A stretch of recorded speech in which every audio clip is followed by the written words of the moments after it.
This video is sponsored by VIPSCDKey.com. VIPSCDKey.com is a marketplace website where you can purchase game keys and software keys with no hassle. VIPSCDKey.com offers a legit Windows 10 key for only $22 and Windows 11 key for $32. This is the same keys I use on my PC builds. But to make it more awesome, they'll be giving another 25% discount. Just type our coupon code XTNC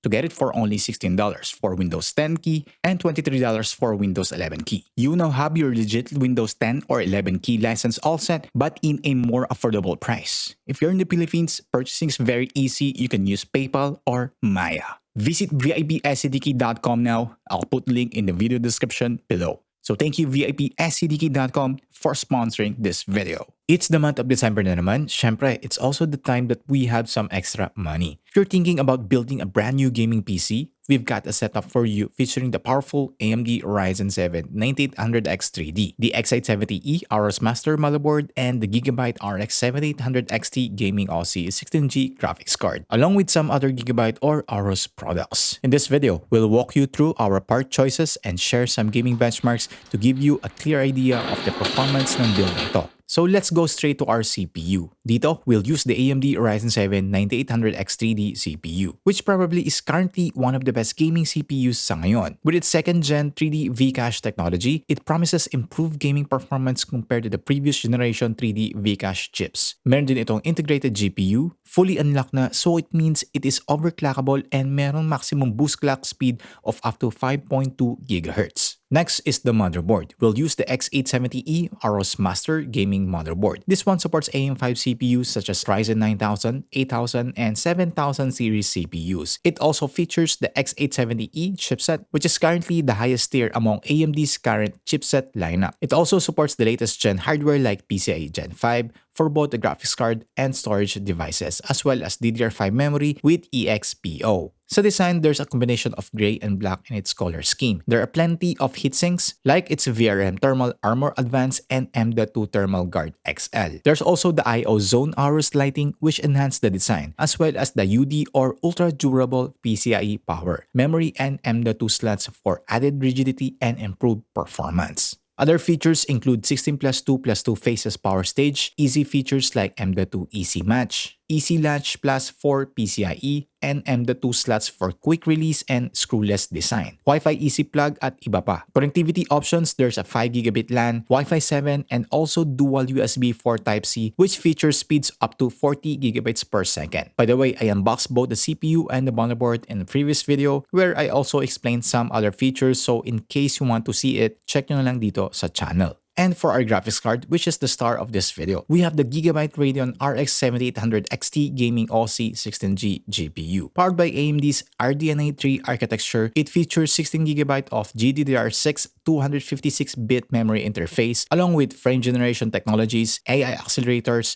advanced ray tracing, AV1 encoding, and support for the newest DisplayPort 2.1 technology, which delivers great 1440p gaming and streaming experience, with additional video memory to be able to step even into 4K gaming. There are also features like Fidelity FX Super Resolution or FSR and Radeon Super Resolution or RSR upscaling technologies, which when enabled would give you upscale performance benefits across many games. In simple words, you can have higher image resolution and quality without sacrificing frame rates. So, Xtian, what's the difference between the two? Good question. Si FSR kasi, it requires game integration, meaning that the developers would specifically add into their game for it to be supported. While yung RSR naman, on the other hand, is a driver-based solution included sa AMD software and will work with thousands of games running in exclusive full-screen mode with supported graphics hardware like AMD Radeon RX 5000 series and newer models. And if you have Ryzen processors, which we do, there's also the AMD Smart Access Memory feature, which when enabled, would unlock higher performance across select games titles since the CPU will have immediate full access to the graphics memory for faster data transfer between them. So latency wouldn't be an issue. Meron din ibang smart technologies si AMD gaya ng Smart Access Video,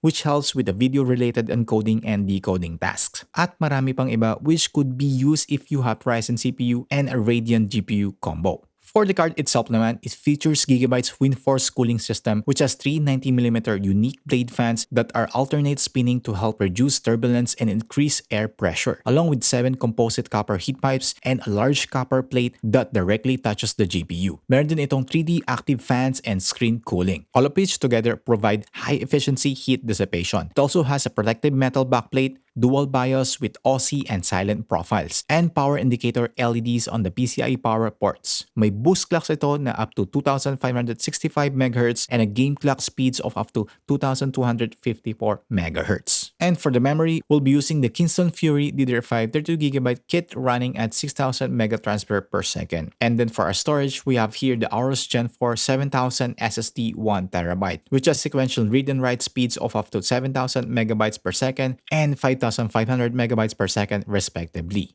For our power supply, we'll be using the FSP Hydro G Pro ATX 3.0 850W power supply, and sa case naman natin will be used the NZXT H7 Flow RGB 2024 edition, which is a mid-tower ATX case with higher airflow design, madaling i-build since dual chamber design ito with a different than usual power supply mount, and the cables at the back are straightforward to manage due to its wide channels, built-in hooks and included straps, along with the 3 ARGB NZXT fans. To further help our cooling, we also have the Aorus EZ Chain 120mm fans. And that's it for the parts we're using dito sa build nito. So next are some gaming benchmarks. Here, we'll mostly test on 1440p on native rendering as well as upscaling features like FSR2 and FSR3 enabled for some games that support it. And to highlight our CPU performance as well, we've tested a few games at 1080p resolution.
In terms of cooling performance naman, the graphics card only reached a maximum temperature of 54 degrees Celsius during the entire game testing run, which is truly impressive, so I think the WindForce cooler works pretty well. By the way, Gigabyte has a new features to make eXPO memory overclocking much easier through the help of AI models with its new AI Snatch utility. All you have to do is install it first on the Gigabyte Control Center app, then restart your computer. Click the eXPO AI Boost button, then press Start with AI. Then when notification pops up, click OK to continue. Then it will load and say Mission Complete. According to your CPU and memory kit, it will give you a suggested eXPO memory profile for you to set on the BIOS. Click Apply, then OK for you to restart the PC automatically and go to the BIOS when enabled the specific eXPO memory profile. Save your changes by clicking F10, then Yes. And then you're all set. Of course, ang ultimate benefit nito will be the increased memory performance not just in gaming but also in your daily computing tasks, including AI processing accelerations. There's also the easiest and safest way of overclocking memory as the system has already done the thinking and calculations of speed, voltage, and power usage. So dito mapapansin nyo na we replace our Kingston memory with G-Skill Trident C5 kit. So we can show the eXPO memory support as our Kingston kit is not eXPO supported out of the box. So as we've seen with the gaming benchmarks, we've noticed that while the games we've tested have already performed pretty well with native rendering in 1440p, FSR has really improved the frame rates for most of the games that we've tested. So kung gusto nyo maglaro with higher FPS with these games, you really need upscaling features like FSR. It also helps that you have a great gaming CPU like what we have here, the Ryzen 7 9800X 3D, which is currently considered the best in gaming CPUs nowadays with its 2nd gen 3D Vcache technology.